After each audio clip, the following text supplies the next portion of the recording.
Viking longship. Sa Sutton Hoo, England, noong 1937, naging palaisipan sa isang mayamang landowner na si Edith Pretty kung ano ang nasa ilalim ng kakaibang mound o burol sa likod ng kanyang bahay. Dahil mahilig si Edith sa archaeology at naniniwala siya sa spiritualism, naisip niya na baka may nakabaon na kayamanan o mahalagang bagay sa ilalim ng mga mound na ito. Hindi na siya nagpatumpik-tumpik at inihire niya si Basil Brown, isang self-taught archaeologist, para magsagawa ng paghuhukay noong summer ng 1939. Hindi sila nagkamali. Habang hinuhukay ang lupa, natagpuan nila ang isang napakalaking burial ship na pinaniniwala ang isang Viking longship.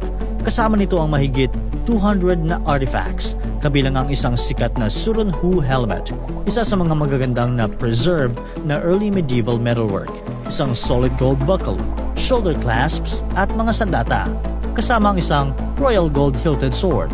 Ang mga artifacts na ito ay pinaniniwala ang pagmamayari ni King Redwald ng East Anglia na namatay bandang 624 CE.